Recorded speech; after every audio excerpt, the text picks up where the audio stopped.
Bienvenidos a Apresurando el Día de Dios. Un podcast para darle sentido a lo que realmente es ser cristiano. La razón por la que fuimos llamados de la oscuridad a la maravillosa luz de Dios es para proclamar, para anunciar su bondad a un mundo secuestrado por el diablo. No podemos permitirnos distraernos de la directiva de Dios. Nuestro objetivo al producir este podcast no es solo despertarnos y cambiar nuestra perspectiva misiológica, sino también movernos a alcanzar el avance necesario que conduce al evento más grande de la historia, cuando nos unamos a Jesús para estar con Él para siempre. Tenemos un gran proyecto en marcha. Estamos estableciendo puntos de influencia que dirijan continuamente al público en general a Jesús y al Evangelio. Estamos haciendo esto en ciudades seleccionadas de América del Norte, pero no podemos hacerlo solos. Necesitamos que otros se unan a nosotros. Sí, suscribirse, comentar y darle me gusta a este podcast es bueno, y te agradecemos por hacerlo. También queremos saber de ti. Envíanos un correo electrónico para que podamos personalizar un plan de acción para tu ciudad, pueblo o comunidad. Gracias. Esta es la segunda entrega de una serie sobre temas del Evangelio de Juan. El título de hoy es Señales de la Divinidad. El versículo tema dice, Jesús respondió, Yo soy la resurrección y la vida. El que cree en mí, aunque muera, vivirá. Todo el que vive y cree en mí no morirá para siempre. ¿Crees esto? Juan 11, 25 y 26. Para los judíos, solo hay un Dios, Yahvé, y hay una línea clara entre ese Dios y la creación. Solo Dios está por encima de esa línea, y todo lo que está por debajo de ella es una criatura. No hay mezcla de los dos. ¿Qué es lo que pone a Dios por encima de la línea, y a todos o todo lo demás por debajo de ella? Los judíos identificaron 4 formas en las que el Creador es completamente distinto de la creación. 1. Dios es el único creador del universo. 2. Dios es el único gobernante del universo. Dios puede delegar ayudantes, como Adán, para gobernar o crear en su nombre, pero Dios es en última instancia responsable de la creación y el gobierno de la creación. 3. Dios tiene un nombre único, Yahvé. 4. Dios, y solo Dios, es digno de adoración. Jesús tuvo que demostrarles a los judíos que era Dios. Para nuestras mentes del siglo XXI, entendemos que Jesús es Dios, pero tendemos a ver a Jesús como el bueno, y al Padre como Dios, el no tan amable, amoroso, paciente y considerado como Jesús. Los testigos de Jehová se resisten a reconocer a Jesús como Dios. Los hindúes, por ejemplo, están muy contentos de incluir a Jesús como una de las 330 millones de deidades, y al hacerlo, lo hacen irrelevante. Jesús siempre ha existido, nunca hubo un momento en que no existiera. Esta verdad era importante para Juan, por lo que al relatar algunos de los milagros de Jesús, Juan los utilizó para señalar la divinidad de Cristo.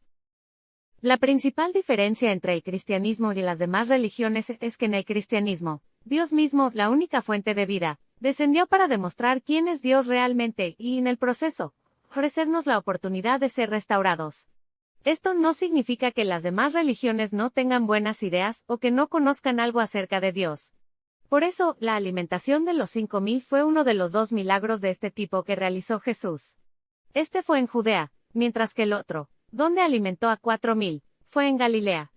La razón por la que nos centramos en la alimentación de los 5,000 es porque Jesús ofreció evidencia muy especial de que Él era, y sigue siendo, Dios. No fue solo que la multiplicación milagrosa sucedió cerca de la Pascua, junto a una montaña, y que la gente lo vio como el profeta que Moisés había predicho. Una vez que se establecieron las correlaciones, Jesús les dio evidencia de que por su palabra las cosas llegan a existir, un atributo exclusivo de Dios. Después de todo, ellos sabían que Yahvé los había librado de Egipto, Yahvé los había guiado, Yahvé los había alimentado. En Deuteronomio 18, 15 al 22, leemos cómo Dios le dice a Moisés que él enviará a un profeta como él, que enseñará al pueblo. No se menciona que este profeta hiciera milagros. Sin embargo, la actitud del pueblo hacia Jesús era más bien de no enseñarnos, solo hacer milagros. El milagro de Jesús fue malentendido.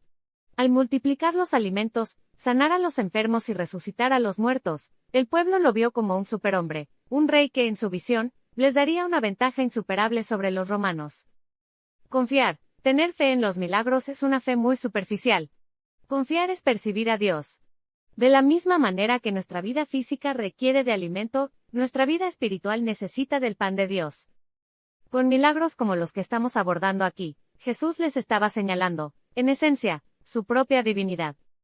Trabajad, no por el alimento que pasa, sino por el alimento que permanece para vida eterna, el cual os dará el Hijo del Hombre. Porque este es a quien Dios el Padre ha marcado con su sello. Entonces le dijeron, ¿qué debemos hacer para poner en práctica las obras de Dios? Jesús respondió, esta es la obra de Dios, confiar en aquel a quien Él envió. Juan 5:27 al 29. ¿Cómo nos aseguramos de que realmente estamos confiando en aquel a quien Él envió?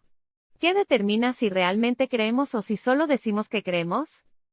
Cuando no somos solo seguidores, sino que nuestra confianza nos mueve a perseverar en Él, a ser enviados como Él, para ser enviados como parte de la solución del cielo, perseveremos en ser embajadores activos del reino de Dios. Así como el pueblo de Dios en su mayoría no entendió las señales claras que Jesús les dio de que Él era Dios, también corremos el riesgo de no entender nuestro papel en la gran controversia, y lo que debemos permitir que Dios haga en nuestros corazones. A menos que entendamos que nuestra colaboración con Dios debe ser el resultado de la confianza y el amor, seguiremos siendo descuidados e insatisfechos al tomar en serio la oferta de Dios. Su misión es realmente la oferta de Dios para nosotros. ¿Cómo respondió la gente que estaba siendo alimentada por Jesús? Querían coronarlo rey. ¿Por qué Jesús rechaza esta respuesta aparentemente positiva? Estaban más preocupados por el beneficio temporal en sus propios términos. Estaban más interesados en ser liberados de sus opresores romanos que en ser liberados de nuestra condición humana caída. ¿Y qué pasa con nosotros? Estamos más preocupados por seguir jugando a la iglesia en nuestros propios términos, que por cumplir el plan de Dios para nosotros. Dios quiere que alcancemos a todos en la tierra. ¿Estamos dispuestos a trabajar con Dios? Ahora es el momento. Al revisar cómo reaccionaron los dirigentes judíos a la curación de Jesús de un hombre nacido ciego, podemos ver inmediatamente cómo se cegaron por sus propias convicciones, su propia confianza en lo que creían. Jesús declaró, yo soy la luz del mundo. Después de que Él se fue, nosotros somos la luz del mundo. Observa cómo este hombre que antes era ciego se vuelve más valiente. Esa es la obra de aquel que nos fortalece, el Espíritu. Tal determinación lo llevó a decirle a los líderes religiosos que lo interrogaban que Dios busca ganar a todas las personas, sin importar su nivel social o intelectual, pero muchas veces la llamada sabiduría de este mundo lleva a las personas a exaltarse a sí mismas, en lugar de reconocer quiénes son realmente delante de Dios. Con frecuencia, las personas que ponen su confianza en lo que invirtieron mucho tiempo en aprender, se resisten a la evidencia de Dios y a los llamados del Espíritu. La reacción de Jesús cuando le dijeron, primero, que Lázaro estaba enfermo y después, cuando le informaron que su amigo había muerto, desconcertó a sus discípulos. No entendían por qué Jesús decía que era para la gloria de Dios. Algo similar puede sucedernos a nosotros, que no logramos entender del todo por qué debemos ser nosotros quienes hacemos la proclamación del Evangelio. Hay varias razones, entre ellas, que somos reclamados por el diablo como suyos, y Dios necesita mostrarle que, después de aceptar voluntariamente su oferta de restauración, también queremos voluntariamente y con alegría ser sus embajadores. Incluso los discípulos de Jesús, que a menudo eran despistados, le advirtieron sobre los peligros de ir a Judea. Sin embargo, en su misericordia, el Salvador quiso ofrecer la evidencia más grande e innegable de su divinidad. Al mismo tiempo, al hacer eso, básicamente firmó su sentencia de muerte. Los saduceos que no creían en la resurrección. Como Dios es la única fuente de vida, la muerte no tiene ninguna oportunidad en su presencia. Después de establecer quién era, después de que la gente tuviera suficiente evidencia para saber que Él era Dios, entonces Jesús procedió a revelar el carácter de Dios. El Evangelio de Juan registra 98 veces que Jesús dijo, yo fui enviado. Antes de dejarnos, en Juan 20:21, Jesús afirmó que somos enviados por Él. Debemos compartir el Evangelio, en otras palabras, vamos a decirle al mundo quién es Dios. Entonces debemos dar evidencia de ello. ¿Cómo? Por el Espíritu Santo, Dios mismo morando en nosotros, por eso es a través de la colaboración con Dios que somos restaurados. Te hemos estado invitando a que te unas a nosotros para compartir a Dios integrando todos nuestros recursos de una de las maneras más efectivas. ¿Te unes a nosotros?